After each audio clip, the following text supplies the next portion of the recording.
Andiyan! Ay, hi! Hello! Andiyan pala kayo!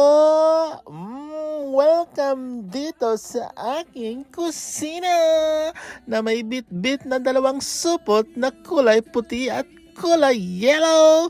O, ilabas na natin ang laman ng yellow na plastic. O, ayan, nakita nyo ba? Isa-isa ko nyo yung nilabas. After sa yellow plastic, dito tayo sa white plastic. O, nilabas ko na uli yan. So, kalam nyo na kung anong mga laman dyan. At kitang-kita nyo naman kasi hindi naman kayo nakapikit. O, diba? At ilagay natin ito sa lalagayan lahat. Mga sangkap. Ganyan. Ang carrots, wala. Nice slice agad. Siguro alam niyo na kung anong gagawin ko o lulutuin ko. After ng carrots, isusunod naman natin ang string beans. After nun, naging slice na sa wala. Marami na siyang nice slice. Ganyan pong slice ang gusto ko. After nun, isunod natin itong mga bell pepper. May yellow, red, and green na parang traffic light. Wala. Na-slice na agad ang mga bell pepper. Isunod naman natin itong cabbage. Wala. Ganyan po ang pag-slice ng cabbage. Medyo malaki. Perfect. Isunod naman natin itong sangkap na balls. Anong tawag ito? Crab balls. Na balls na masarap. I-slice lang natin ito ganito. Wala! Marami na siyang na-slice at isunod naman natin itong squid balls. Huwag na natin yung i-slice para hindi masayang yung laman ng balls na yan. O after nun, ang itunod naman natin itong shrimp yon. After nun, yung oink-oink. O ayan, pinakita ko na sa inyo lahat ang lahat ng mga sangkap. So, huwag nyo na akong tanungin kung anong lulutuin ko. O, smile muna bago magsimula. Paapoy ang kalan, ilagay ang kaldero. After nun, ilang segundo, i-check nyo na, ilagay nyo na oink oink oink. After ilagay ang oink oink, hayaan nyo lang dyan sa kaldero. Lutuon nyo siya. After nyon, yan ang sekreto. Pag kayo ay magmekos-mekos, dapat kayo ay sasayaw. 1, 2, left and right, turn back, boom. Chak chuk bug chak bug chak bug. Ganyan, sayaw pa to the left and to the right. Ganyan ang sekreto ng masarap na luto.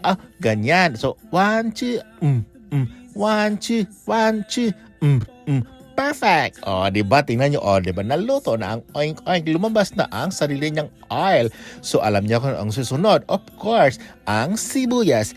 Ang sibuyas, after ng sibuyas is ang crab balls. Ang sunod is ang squid balls. Ang sunod ay ang shrimp.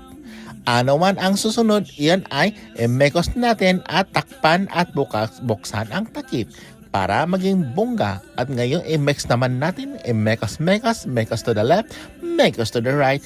Ang isunod ay ang toyo or ang toyo ng toyo mo. After ng toyo, ang isunod naman natin ay ang pangpalasa na basta yummy yun. After nun, ilagay na natin ang mga ingredients na mga gulay-gulay, ang carrot at ang beans. After nun, ang traffic light na bell pepper. After nun is ang ano ba yun? Ang cabbage. Diba? Nakalimutan ko pa anong sunod. After nun, lagyan natin ng water at naging mekos natin yan uli para maluto yung mga sangkap na yan. Mekos to the left, mekos to the right, mekos sa center at tikman natin. Dahil ko puno na ay luto na, kaya ilipat na natin ito sa lalagayan. At tingnan nyo, yan kadami ang naluto kong sangkap ricados. After nun, sa kabila, lagyan ng water. Pabukalin. Kulo-kuloin. At ilagay na ang bihon. Yan ang gusto ko ng bihon kasi medyo matigas. After nun, ilagay na pansit. Ang pansit na pangmahaba ng buhay. Palagi natin itong makakain pag may handaan, lalo na sa birthday. Kasi naniwala tayo na ang pansit ay kailangan present sa mga birthday kasi pangpahaba ng buhay. O after maluto yon, ibalik naman natin yung mga sangkap na niluto natin kanina para ma-mix natin ng bonggang-bongga at maging masarap siya ng bonggang-bongga. O, tingnan nyo, ganyan ho ang texture na hinahanap ko. Kasi sabi ko, masarap na ito at luto na ito. So, pwede na nating kainin. Pwede na tayong maghain. Pwede na tayong kumuha ng pansit. Kung pwede na tayong kumuha ng rice. Or pwede na tayong bumili ng pandesal. Oh, lami kaayo na siya mga friends ang sisikoy. So kaya kayo, pag maluto ng pansit, dapat kompleto at magsasabi ko lang is ang lami kaayo ang pansit na niluto ko. So tara, tayo ay tikman na. Kaya ang unang subo ay pansit. Agad, lami kaayo. So kayo, loto na rin siya. Bye!